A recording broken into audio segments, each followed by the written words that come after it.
Tonight on Y News.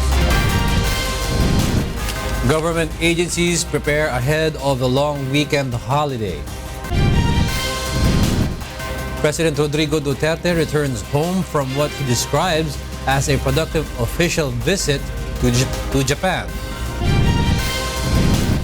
A senator urges an investigation on the alleged infrastructure contracts awarded to two questionable Chinese firms. The House Minority Group recommends prosecution against Senator Leila de Lima on bilibid illegal drug trade. For the first time, the United States abstains in UN vote on Cuba embargo. And it's game on for BFE firefighters and Senate defenders in the next round of eliminations in the UNTV Cup Season 5. Y News begins now.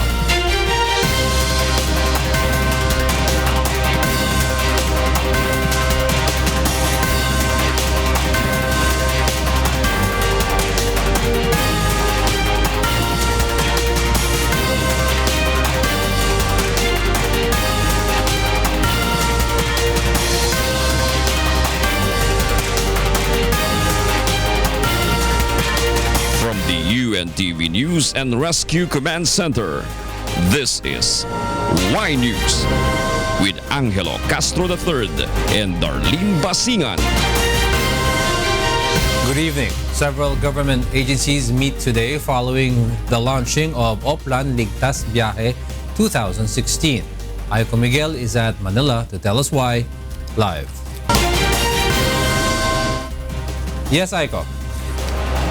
Good evening, Diego. 8 government agencies held an interagency meeting this afternoon at the Manila North Harbor Port Passenger Terminal to discuss Oplan Ligtas Biyahe 2016 for this coming Undas. The agencies involved are the Office for Transportation Security, the Philippine Ports Authority, the Philippine Coast Guard, the Maritime Industry Authority or Marina, the Philippine National Police, the Department of Justice Interagency Council Against Trafficking, To Go Group Incorporated, and the Manila North Harbor Port Incorporated. Additional security personnel, K9 units, and shipping vessels are now stationed at the Manila North Harbor. An assistance or help desk is also installed for public access 24/7. The entire PNP has reminded on heightened alert status, especially in all public places and ports, which started after the Davao bombing in September.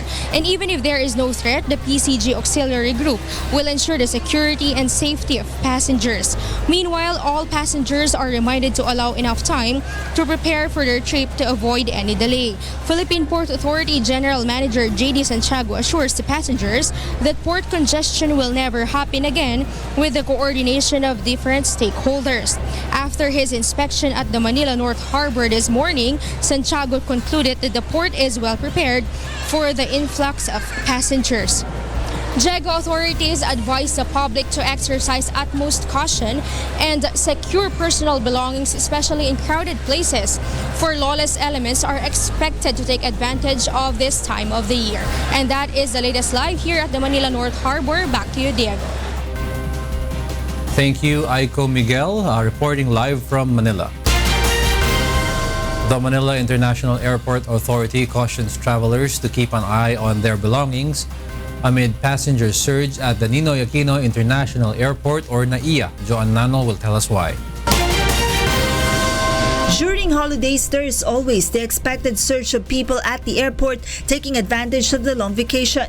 In line with this, the Manila International Airport Authority General Manager Edmond Real reminds all passengers of NAIA to keep an eye on their belongings. This was after the MIAA had arrested a suspected member of Salisigang and was found to be responsible for stealing bags and other important belongings of the passengers. Nang bibiktima ng mga pasahero, pagka nalingat ho kayo, let's say kumakain sa isang restaurant dito, titsyempuan ho kayo, tatangayin ho yung inyong iyong bag. Earlier today, GM Monreal conducted an inspection inside NAIA Terminal 3, Terminal 4, and Terminal 2 to ensure that all things are set for the expected influx of passengers this Undas. The official checked the security being implemented inside the terminals, as well as the speed of transaction at each airline counter that provides assistance to passengers. He also recommends adding more personnel and scheduling an earlier shift among airline companies to address all the needs of their passengers this long holiday. Pag marami hong pasahero, kailangan ho tugunan ng mga airlines yung mga counters. At kung po pwede ho, sinabi ko sa kanila kung pwede agahan ng pagbubukas para ma-anticipate ho yung mga pagdating ng maaga ng mga pasahero. Monreal also boasted about the continuous provision of additional chairs and free potable water for the passengers of NAIA. Some passengers expressed their satisfaction with these new services being provided under the new management of MIAA. Mas malinis, mas attentive ang mga empleyado, may tubig na. Ngayon lang ako nakakita ng GM na nagtrabaho. Based on the projection of MIAA, influx of passengers coming to the airport will begin tomorrow evening. Joan Nano, UNTV News and Rescue, Pasay City. Almost 2,000 buses applied for a special permit at the Land Transportation, Franchising and Regulatory Board. Monhokson will tell us why. The Land Transportation, Franchising and Regulatory Board assures that there will be sufficient number of buses going to the province this coming long weekend. Almost 2,000 units applied for the special permit at the LTFRB. A special permit is needed for buses to operate outside their route. This will help provide transportation for thousands of commuters traveling to the province for the long weekend. Special permits can be used in North and South Luzon, Bicol, Visayas, and Mindanao. It's just an additional to the provincial operation na meron na tayong existing. Buses that will be caught operating without special permit will be fined 1 million pesos. All buses at the terminal will be inspected to ensure that all are in good condition for a long trip. LTFRB posted on their Facebook page all the schedules and information of bus companies operating this long weekend. The special permit will be in effect starting tomorrow until November 3 next week. LTFRB warned bus companies that will overcharge and undercharge fares. Only the 20% discount for students and senior citizens will be allowed. So itong pagbaba nila ng pamasahe, discretion from them na ibaba yung pamasahe because of competition at nagiging unfair sa sa kapwa nila kumpanya na may parehas na ruta. So ito ay violation din na under the charging. So may penalties din tayo sa mga ganito na hindi sumusunod sa tamang fare. LTFRB also reminds commuters to bring less luggage to avoid inconvenience. The board has designated help desks at all bus terminals. For complaints, commuters may contact the LTFRB 24/7 hotline number 1342. Monhokson, UNTV News and Rescue, Quezon City. The National Capital Region Police Office or NCRPO assures that the anti-illegal drugs operation will continue despite the long holiday. Brian De Paz will tell us why. The number of surrenderers under the Philippine National Police or PNP's Oplan Tokhang is on the rise after a series of anti-drug operations according to data released yesterday by the PNP. More than 32,000 anti-drug operations had been conducted based on data from the PNP PRO. And even during the long holiday, Oplan Tokhang will continue despite police personnel focusing on different places to secure public safety. We are 25,000 strong. We have the other 15,000 minding the rest of what we do every day. Yung 10,000 man po, that's covert and overt operatives natin on the ground. However, the other 15,000 will function as normal. Nandyan po yung ating Oplan Double Barrel, tuloy pa rin po yan. Yung Tokhang po natin, tuloy pa rin po. The National Capital Region Police Office or NCRPO says the state of emergency is still in effect. It's still a standing state naman sa atin ng bansa natin. So, however, nandyan naman po talaga lagi yung task force natin. We will patrol all the areas po na iiwanan ng ating mga kababayan na magbabakasyon. Meanwhile, AFP Chief of Staff General Ricardo Visaya has ordered all military units to intensify their intelligence monitoring and security operations in support of the PNP during the long holiday. General Visaya issued his directive to the Unified Commands, Joint Task Force NCR, and Major Service Commanders on Monday, October 24. He instructed the military units to actively coordinate with their PNP counterparts through the Joint Peace and Security Coordinating Council in preparation for and thwarting all possible threats that may arise during the holiday. The JPSCC is a mechanism for joint operations with the PNP to address various security concerns. Brian De Paz, UNTV News and Rescue, Camp Crame. Authorities conduct inspections of the establishments and warehouses in Cauayan, Isabela, following the discovery of a multi-million drug laboratory in the province. Monokson tells us why. Authorities have begun inspecting establishments and warehouses in Cauayan, Isabela, and so far, the owners deny any knowledge about Kim Ponzalan Uy and She Kangbo, the two Chinese nationals who were killed during the raid in the recently discovered multi-million peso Shabu laboratory. So far, it turned out negative naman. Among 170 registered warehouses and establishments in the city, 20 have already been inspected by the authorities. The operation is in accordance to the executive order issued by the provincial government.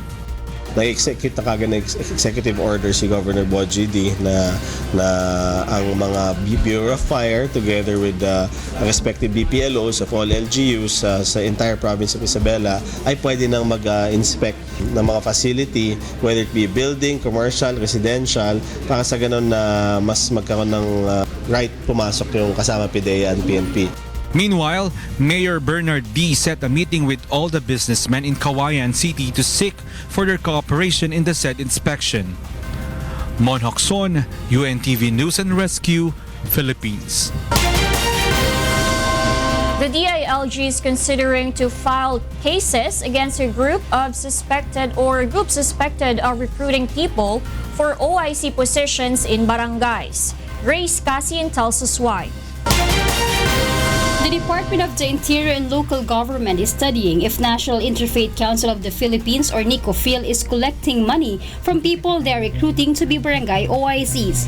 DILG Secretary Mike Sueno says if they found out that this group is making money out of this illegal activity, the department will file charges against them. Kumukolekta sila ng pera, yun, ang may malaking kasalanan yun na wala naman kaming utos sa kanila.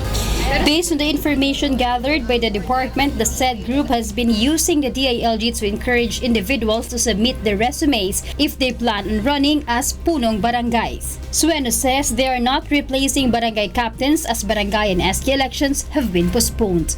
Kasi wala kaming move na palitan ang mga barangay officials.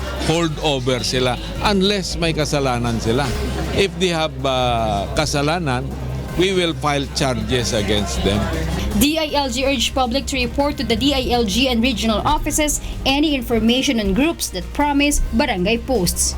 Grace Casin, UNTV News and Rescue, Manila.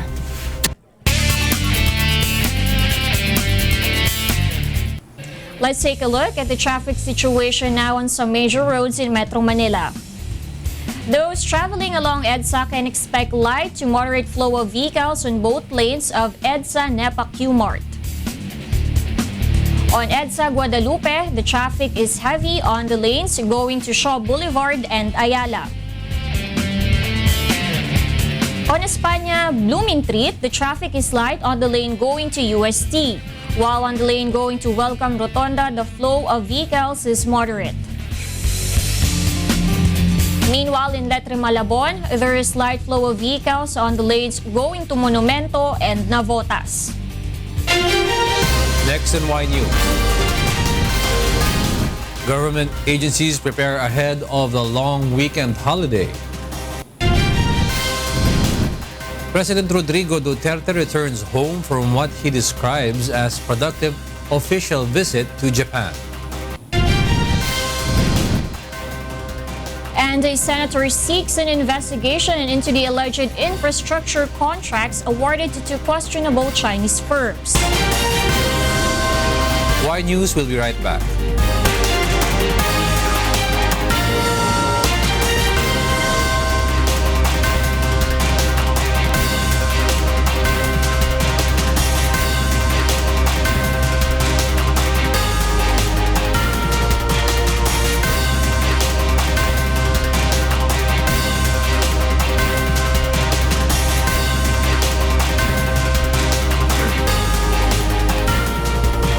President Rodrigo Duterte is confident that his three-day official visit to Japan is productive. Rosalie Cos will tell us why. The meeting of President Rodrigo Duterte and Prime Minister Shinzo Abe lasted for almost 4 hours last night as they talked about various issues. President Duterte believes his visit was a productive one. He extends his thanks to Japan for the assistance it renders to the country and the Filipinos. The Philippines is thankful for Japan's demonstrated concern and the respect it continues to accord my people and country. This, I hope, gives Japan its right place in the constellation of the Philippine friends. Tonight I say Japan is indeed a friend closer than a brother. President Duterte also visited Japan Coast Guard this afternoon. Among those which Japan promised to give the Philippines are large patrol vessels, high-speed small vessels, and trainer aircraft TC-90s. This will be used in enhancing maritime safety capability, counteracting terrorism, and humanitarian assistance and disaster response.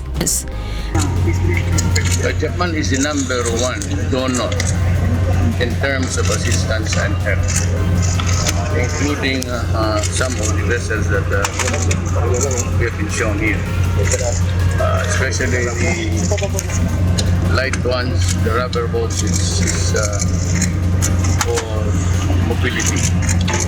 Yan ang kailangan ko. Hindi ako masyadong kailangan ng aircraft carrier. Aside from this, Japan will continuously support the Philippine government in agriculture, infrastructure development, information and communication technology.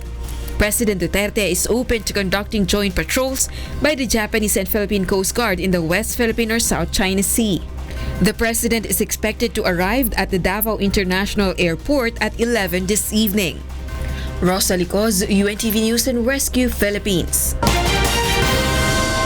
Japanese Prime Minister Shinzo Abe expresses his support to President Rodrigo Duterte in enhancing bilateral cooperation of the Philippines and China. Rosalie Cos will tell us why.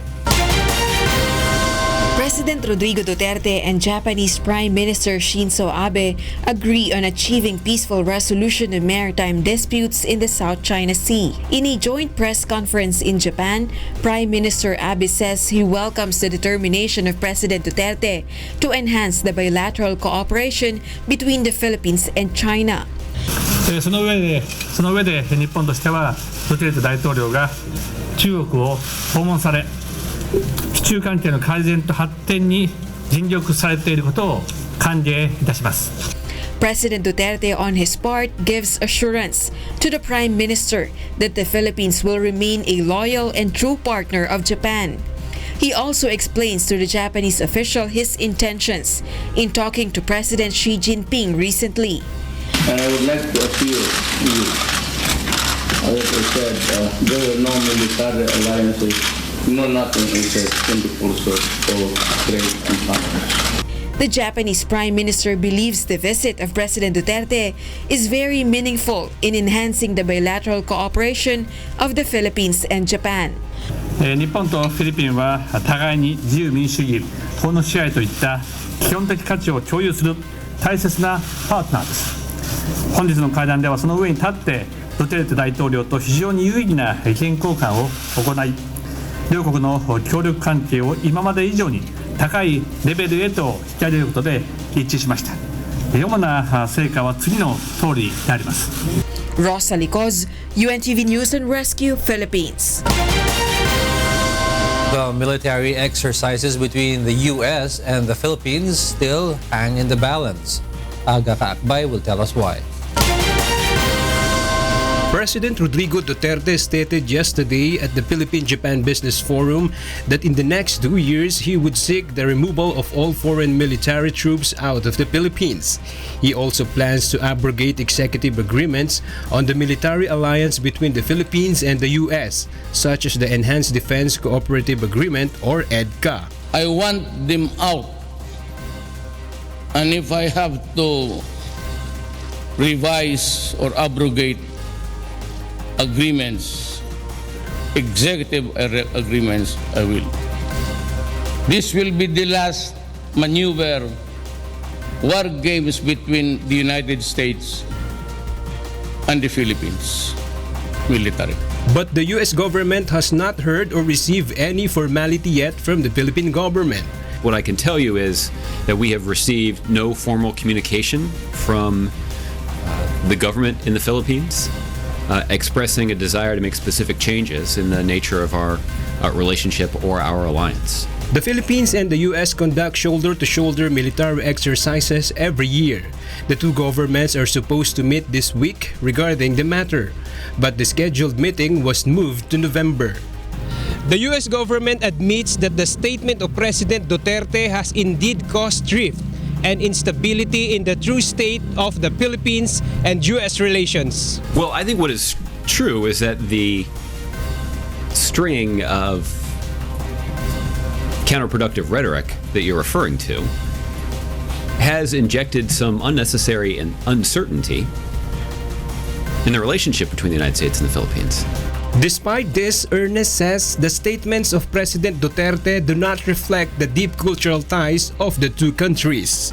It's not indicative of the 7-decade-long alliance between our two countries. It's not indicative of the deep cultural ties between our two countries, particularly given the sizable Filipino-American population in this country. Aga Kaakbay, UNTV News and Rescue, Malacanang. The Senate might investigate soon an alleged anomalous awarding of infrastructure contracts to Chinese firms. Joyce Balancho will tell us why. Senator Leila de Lima will file a resolution next week that will seek to investigate the allegedly anomalous awarding of infrastructure project contracts to Chinese firms. This after a newspaper report came out alleging these firms as having questionable background. China Road and Bridge Corporation is reportedly banned by the World Bank due to fraudulent transactions, while the other firm, CCC Dredging, is said to be involved in reclamation activities in the disputed Spratly Islands. De Lima says the contracts might be tide loans provided by China to the Philippines. Oo, pinapautang tayo ng isang foreign government, pero sila ang merong karapatan na pumili kung sino bibigyan ng kontrata na yan o ng project na yan. Yung pinapautang sa atin ay hindi naman sa atin talaga, kundi mapupunta doon sa kung sino man yung contractor or supplier. And this, kaya yan ang essence ng tide loans, and tide loans are unconstitutional and illegal under our laws. She says the Senate must look into the status of these projects to determine if such follow the right process in accordance with the government procurement law. Senator Antonio Trillanes IV is in favor of investigation. The senator hopes that this will be forwarded to the committee that would initiate a deeper and extensive inquiry. Maraming nagsasabi, investigasyon na naman. Pero habang may anomalya kasi, kailangan natin mag-imbestiga kasi pag pinalagpas mo yan, di lalalayan at hindi mo alam kung anong magiging damage na sa ating lipunan.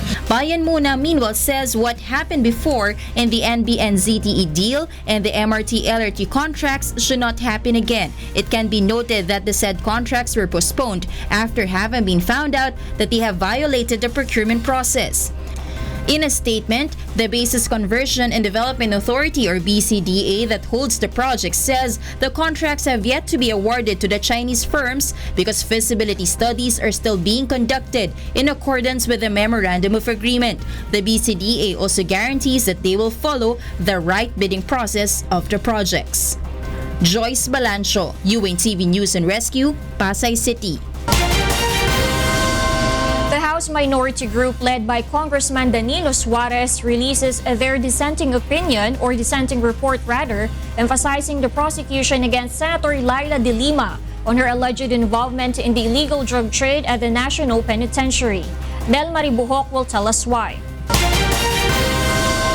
The House Minority Group has released its own version of findings based on the probe on the alleged illegal drug trade in the new bilibid prisons. According to the dissenting report, 6 possible complaints may be filed against the former Department of Justice Secretary.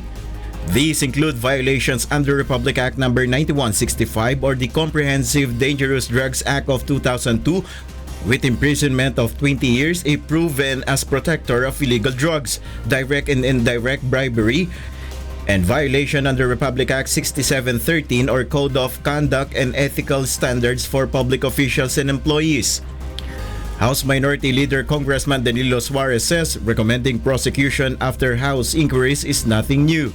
One of their bases is the 1998 probe of Senate Committee on Accountability of Public Officers and Investigation of Alleged Anomalies in the Armed Forces of the Philippines Retirement Benefits System, wherein the committee recommended the prosecution of those involved in the issue. Why are we going to come up with this report na sinasabi namin na kailan kaagad ng kasong issue? On the past 6 years of the Liberals administration, dito talaga lumaki ang droga. Sobra ang lakas. Bakit mo sasabihin na hindi trabaho ng Kongreso na mag-recommend ng criminal charges? Nakita mo nga sa ebidensya. However, Senator De Lima once again refutes the said allegations. May mga sariling rin yan, agenda. And some of them were so passionate about vilifying me in the course of the House inquiry na talaga naman ang bilis nilang mga naniwala kaagad dun sa mga kasinungalingan, lalo na ng mga drug convicts. And they did not bother at all to really probe seriously into the apparent inconsistencies and self-contradictory points in the testimonies of some of them. Kasi ang gusto nila marinig, yung gusto nilang marinig. Yung gusto nilang marinig ay yung sinasabi palagi ng Pangulo na ako daw ay nasa sentro ng drug trade. The said dissenting report is scheduled to be submitted to the plenary when session resumes in November. The copy of the minority report will be given to respective agencies who may file complaints against the former DOJ Secretary. Nel Maribuhok, UNTV News and Rescue, House of Representatives. An anti-crime group files today a supplemental complaint against Senator Leila de Lima in relation to her alleged complicity in the bilibid drug trade. Rodrigo Mendoza will tell us why. The Volunteers Against Crime and Corruption has supplemented their complaint against Senator Leila de Lima with the testimonies of 18 more witnesses presented during the House inquiry. These include the sworn statements of NBI Deputy Director Rafael Ragos and inmate Engelberto Durano, who claimed they personally delivered drug money to the former secretary. De Lima and 7 others are facing drug trafficking charges for their alleged complicity in the bilibid drug trade. Ito po ay nagpapatunay, marami po kaming dinagdag dito mga affidavits galing po sa mga testigo na nagpapatunay siya po ay nag-conduct ng trading. She allowed the new bilibid prison to be a facility where trading of illegal drugs is conducted by the drug lords or the convicts themselves inside the new bilibid prison. The group also submitted the findings of the House Committee on Justice to augment their complaint. May mga itinuro po roon yung mga kongresista po natin na mga credible na witnesses na nagsusuporta ron sa sinasabi ni Chairman Umali that all roads lead to Senator De Lima pagdating sa NBP drug trade. Aside from the testimonies, the group has not submitted any other document that would directly implicate De Lima. the senator is ready to face the charges. But until now, she has not received any subpoena from the DOJ. Yang mga so-called affidavits na yan, insofar as they would again point to me as involved in the drug trade, these are all lies. So walang added weight na para sa akin yan. These are just further fabrication of evidence. 2 weeks ago, a prosecution panel was created to investigate the complaints against De Lima. But until now, no preliminary investigation has been set. Rodrigo Mendoza, UNTV News and Rescue, Manila. Senator Leila de Lima accuses former President Gloria Macapagal Arroyo, along with senators involved in the PDAF scam and a religious group, as being behind the efforts to destroy her. Joyce Balancho tells us why. Senator Leila de Lima says there are personalities colluding with President Rodrigo Duterte to destroy her.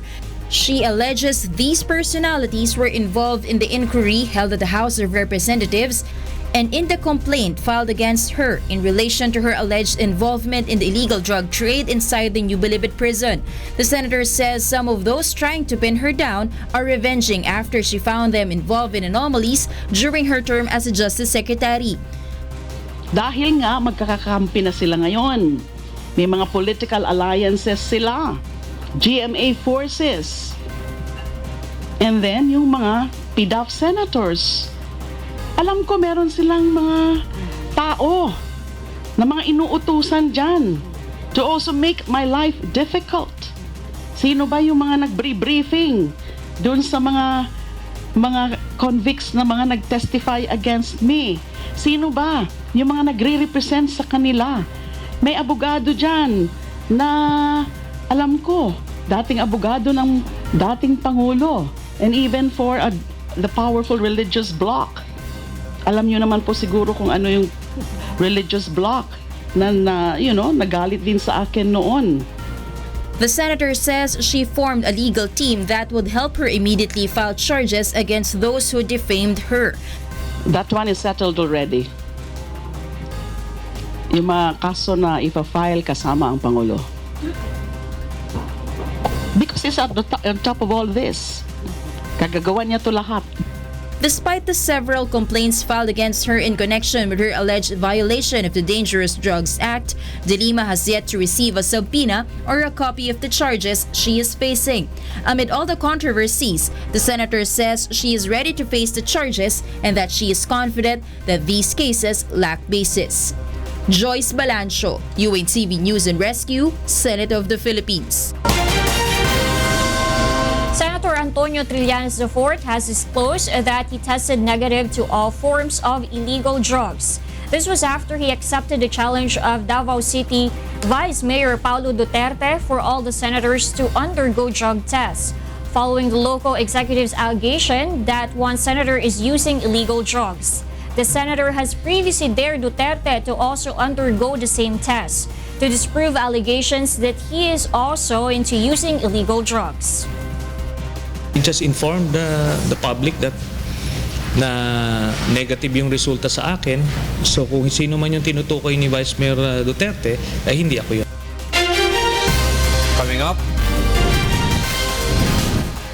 for the first time, the United States abstains in the UN vote on Cuba embargo. Japan's oldest imperial family member and Emperor Akihito's uncle, Prince Mikasa, dies at 100 years old. And Kuya Daniel serenades Filipino friends in London, United Kingdom. More from Y News after this break.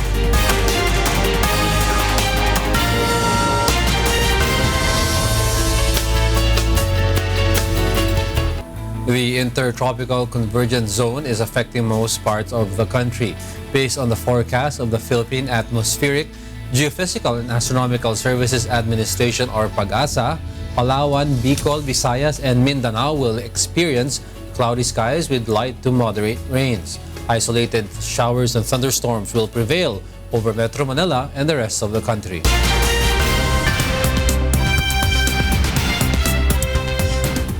Emperor Akihito's uncle, Prince Mikasa, died today at age 100, leaving only 4 heirs to the chrysanthemum throne. Danny Tixon will tell us why. The Imperial Household Agency has announced this morning that the 100-year-old uncle of Japanese Emperor Akihito, Prince Mikasa, died at 8:34 a.m. today, October 27. 本日午前8時34分聖路加国際病院において皇居されました。謹んで哀悼の意を表する次第であります。 Prince Mikasa's death coincides with renewed attention to the future of the aging and shrinking imperial family and whether women should be allowed to inherit the throne, breaking a males-only succession tradition that conservatives say is central to an imperial tradition stretching back to 1,600 years. Mikasa was the youngest brother of the current emperor's father, Hirohito, in whose name Japan fought World War II, and some Japanese media report he had been one of the new critics of the military during the war. 殿下には大正天皇のご養男としてお生まれになり、昭和時代からの長きにわたり、御兄君昭和天皇および金城陛下を助けられ、国の平和と国民の福祉のために貢献されてこられました。 The prince, a scholar of ancient Oriental history, taught at colleges and served as honorary president of the Middle Eastern Culture Center in Japan and the Japan-Turkey Society. The remaining 4 male heirs include 10-year-old Prince Hisahito, the emperor's only grandson. The 3 older heirs are Akihito's 8-year-old brother and his 2 middle-aged sons, including Crown Prince Naruhito. Danny Tixon, UNTV News and Rescue, Japan. For the first time, the United States abstains on a UN-Cuba embargo vote. Marge Navarro will tell us why. With 191 member states voting in favor and 2 abstentions, the United Nations General Assembly overwhelmingly adopted on Wednesday, October 26, a resolution calling on the United States of America to lift the embargo on Cuba. For the first time, the United States abstained instead of voting against the resolution. Addressing the General Assembly, U.S. Ambassador Samantha Power said for more than 50 years the United States had a policy aimed at isolating the government of Cuba for roughly half of those years. Thus, the UN member called for it to be ended. The United States has always voted against the resolution, but on Wednesday, it abstained. Instead of isolating Cuba, as President Obama has repeatedly said, our policy isolated the United States, including right here at the United Nations. Under President Obama, we have adopted a new approach. Rather than try to close off Cuba from the rest of the world, we want the world of opportunities and ideas open to the people of Cuba. After 50+ years of pursuing the path of isolation, we have chosen to take the path of engagement. For his part, Cuba's foreign minister thanked Power for the abstention vote, but said the majority of the executive regulations and laws that establish the blockade are still in place and are applied until this minute by the U.S. government agencies. The U.S. embargo against Cuba was first imposed on October 19, 1960. Since 1992, the General Assembly has passed a resolution every year condemning the embargo. Marge Navarro, UNTV News and Rescue, Philippines. The World Food Program reports that the growing rate of child malnutrition in Yemen has reached an alarming stage. Bong Duquesa will tell us why.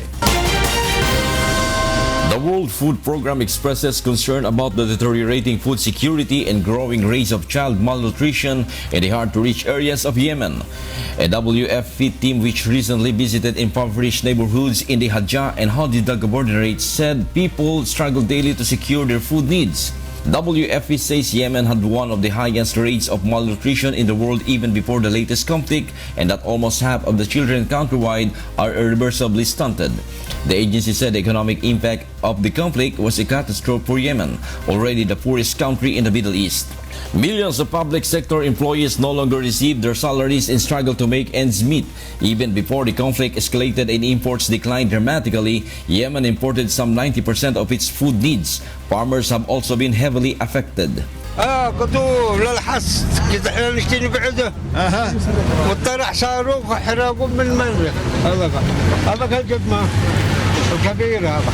WFP Regional Director Mohanad Hadi says the conflict in Yemen was taking a devastating toll, particularly on women and children. Hadi says hunger is increasingly on a daily basis and people had exhausted all their survival strategies. What we're looking for is an increased support from the international community to make sure that WFP gets access to the entire country, but also to have the means to reach to those people and to provide them with the food. WFP says it aims to treat and help prevent malnutrition among some 700,000 children under 5, pregnant women and nursing mothers. The agency says it needs over $257 million to provide food assistance in Yemen until March 2017. Bong Duquesa, UNTV News and Rescue, Middle East. Thousands of Hong Kong residents staged a protest in front of the Legislative Building to call for the ouster of 2 lawmakers. Ferdy Petalio tells us why. More than 10,000 demonstrators gathered outside Hong Kong's Legislative Council, the city's lawmaking body, on Wednesday to call for the disqualification of 2 legislators who made anti-China comments when they took their oath of office 2 weeks ago. 今天就是想要表达他们这个不负责任的行为，我们是非常愤怒的。不论是就是一些前辈啊，还是我们年轻人，其实也是非常的不认同他们现在所作所为。我们觉得他们这样做太幼稚了，而且很影响我们自己年轻人的形象。所以我们今天就出来说一声，他们不能代表我们年轻人，我们是同样的谴责他们的行为的。 The newly elected pro-independence lawmakers Lung Chung-hang and Yao Wai-cheng had their oaths invalidated after they had used words that were deemed derogatory to China and its people. The Legislative Council President Angelo deferred the swearing-in of the 2 legislators on Tuesday until the High Court gives a ruling next month on whether they can retake their oaths. 我们都是爱国爱港，我是为了我的下一代来的，我反对他们这样侮辱我们的国家，侮辱我的尊严，侮辱我们全国全世界华人的尊严，实在是很愤怒这一次。 Protesters waving banners and Chinese national flags said that the 2 legislators had insulted the Chinese people and should be disqualified. Many in the city continue to assert that Long and Yao's verbal audacity has violated the law and that their actions cannot be tolerated. Ferdy Petalio, UNTV News and Rescue, Hong Kong. 5 teenagers were apprehended for carrying out dangerous mischief. Meanwhile, a mudslide kills at least 7 on a Colombian highway. Dulce Alarcon tells us why. In Colombia, a mudslide killed at least 7 people and buried more than 10 others along a mountainous stretch of Colombia's main highway between Bogota and Medellin. Rescue workers were still searching for possible survivors among the people unaccounted, the statement added. Bueno, los propietarios de las minas dicen que habían unos 11 empleados aproximadamente, de los cuales solamente se han rescatado 5 cuerpos. En el derrumbe cerca a la vía se rescató un cuerpo de alguien que iba en una moto y lo golpeó. The avalanche of mud and rocks, triggered by a recent heavy rains, spilled across 4 lanes of the highway and knocked out power lines. In America, passengers smashed windows to escape a Boston subway train after it filled with smoke on Wednesday, October 26. 3 people were injured and taken to a nearby hospital. A faulty motor caused the train car to overheat, according to reports from the Massachusetts Bay Transportation Authority. And in China, 5 mischievous teenagers caused an emergency stop of a running freight train in the city of Linxiang in central China's Hunan province recently. A teenager caught on video squatted on a rail track while a rolling train was approaching him. The boy did not move until the train was just 50 meters away from him. There were other 4 teenagers watching him nearby. The boy jumped off the railway timely without any injuries, but the train was forced to start emergency braking and stopped after moving about 100 meters. The train was suspended for 7 minutes on the track.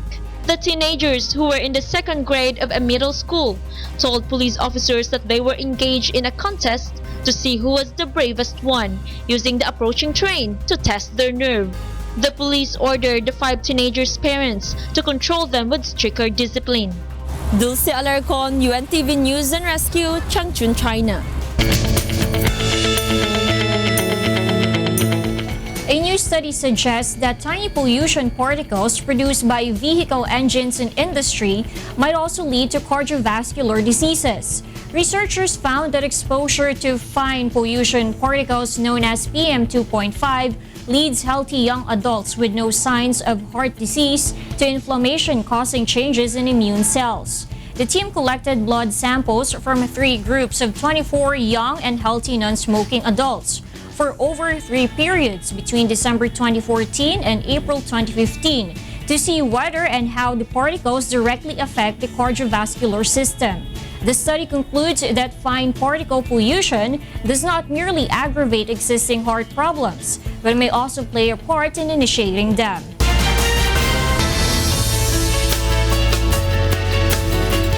Latest advancements in robot technology amazed visitors at the recently concluded World Robot Conference. Yoshiko Sata will tell us why. The latest generation of artificially intelligent robots took center stage at the recently concluded 2016 World Robot Conference held in Beijing.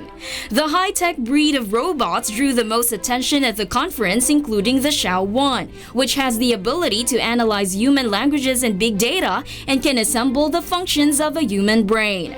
The advanced robot can understand and act on users' instructions by analyzing the specific context, thanks to its massive database which has accumulated information concerning daily life and industries for decades. 机构在奥兰多全球的这个峰会上面呢，刚刚评出了4家代表最高的人机交互的这样一个机器人这样一个公司，小爱是排在第1位的，就是有比如小爱，有这个苹果的 Siri， 有微软的这个 Castro， 还有比如亚马逊的这个 Echo。 Over the past few years, Beijing authorities have been giving policy support to the robot developers in an attempt to stimulate growth of the city's high-tech industry. 机器人呢，你如果没有人工智能，它也就是一个机器，特别是一些专家学者对这方面的一些研究，那一定是要往智能化的这个机器人进行发展，通过这个人工智能的这个参与，提升自身的这个感知的能力，更好的提供相应的一些服务。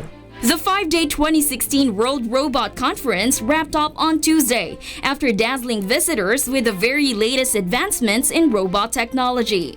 Yoshiko Sata, UNTV News and Rescue, Philippines. Samsung Electronics Company Limited announces today that it will make significant changes to its quality assurance processes after the withdrawal of its Galaxy Note 7 devices due to safety concerns. However, it gave no further details about the changes. Meanwhile, the company says it aims to recover quickly from the withdrawal of the fire-prone smartphone that dragged third-quarter mobile earnings to their lowest in nearly 8 years. Investors now expect sweeping management changes and restructuring in response to the Note 7 failure.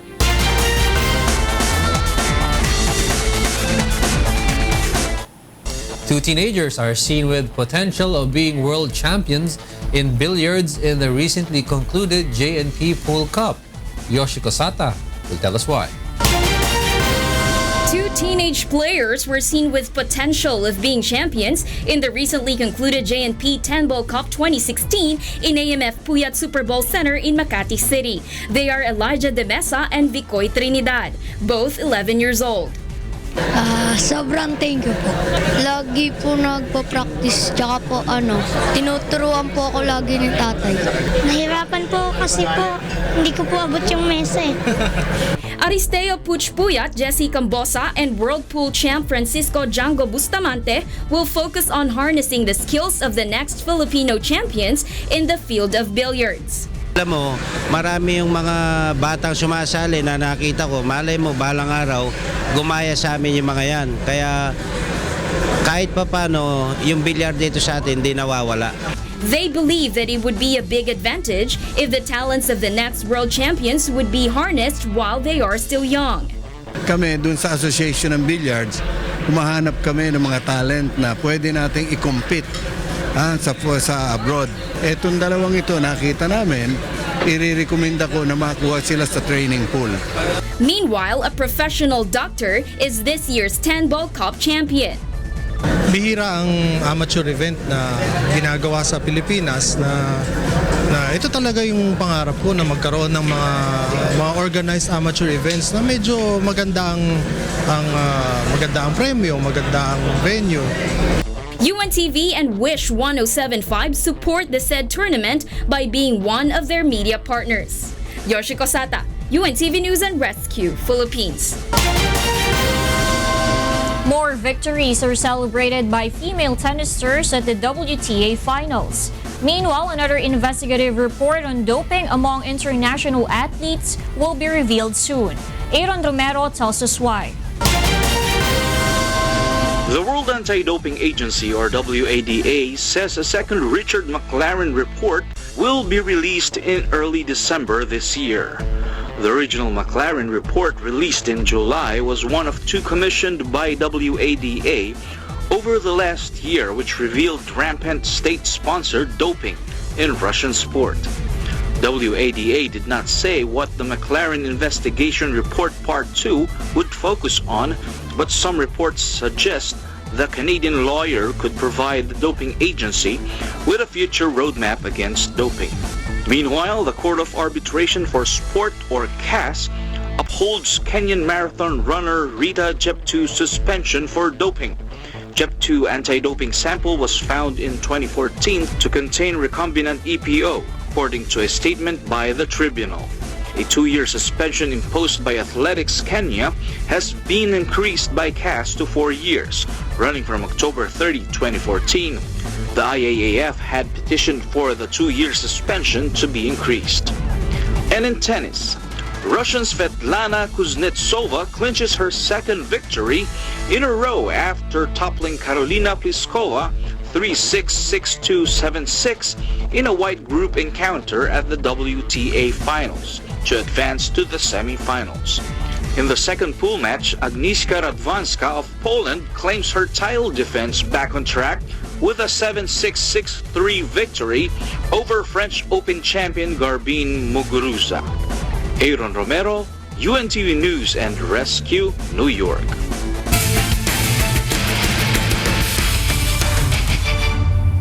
The BFP firefighters must win their next match against the Senate defenders in the first round eliminations of the UNTV Cup Season 5. Bernard Daddies tells us why. Medyo yung mga in-ensayo namin hindi nangyari in this game. So, back to the drawing board kami sa next practice. The BFP firefighters failed to clinch a third win after losing to Malacanang Kamao last Sunday, the team's first loss out of 3 matches so far. However, the firefighters, led by head coach Ramon Garcia, are eager and determined to pocket another victory in a match against the Senate defenders, which have not won any of their 4 games. The BFP needs to win its remaining games to ensure a spot in the next round of eliminations. Still, we have to work hard on our defense. And same time, yung half-court offense namin, siguro we have to improve on that next game. Presently, the BFP is tied with the defending champs AFP Cavaliers in the second place with 2-1 win-loss record. After the battle against the defenders, Coach Ramon's side will face next Ombudsman Grapbusters. Watch the game between the BFE Firefighters and the Senate Defenders live on Sunday at Pasig City Sports Center, to be aired on UNTV 37 with live streaming via UNTVweb.com. Bernard Daddies for UNTV Cup Season 5. It was a memorable night of love and inspiration for a number of Filipinos in London, United Kingdom, to meet and greet a humble guest. Jovic Bermas tells us why. Definitely, I'm overjoyed, as always, when you come to a concert and watch Brother Daniel. And what's different now is that I'm in London. We are very, very lucky, and we are very, very happy to have Kuya Daniel with us. Use what we've got before it's all gone. Filipinos here in Europe who attended Kuya Daniel Razon's You'll Never Walk Alone concert in London Gatwick Hilton Hotel last Sunday were very happy. Our fellow Filipinos traveled from Germany, Austria, Ireland, Belgium, France, Italy, Norway, and Finland, even as far as Vietnam. Among the songs that Kuya Daniel performed that thrilled the audience were famous love songs Ikaw by Yang Constantino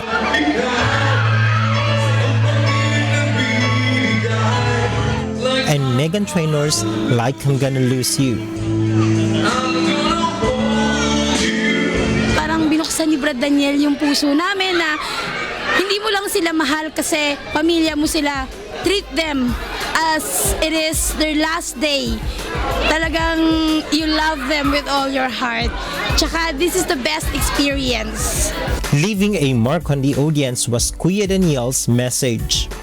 Well, just the same thing that we've been telling our Filipino brethren in the Philippines. We're always admonishing them to have faith in God and trust in God, and whatever problems that will come their way, always kneel down and pray, and they will never walk alone. According to Kuya, he was happy to be with our fellow Filipinos in London.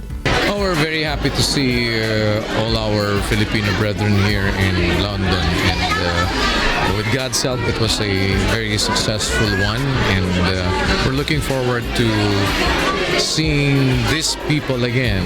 Maybe, if not this year, maybe next year again. So we're looking forward to that. Jovic Bermas, UNTV News and Rescue, London, United Kingdom. Those are the reasons behind the news, October 27, 2016. I'm Angelo Castro III. Reasons we delivered to you as they unfold. I'm Darlene Basingan. Because we need to know, we will always ask why. Thank you for watching. Why News.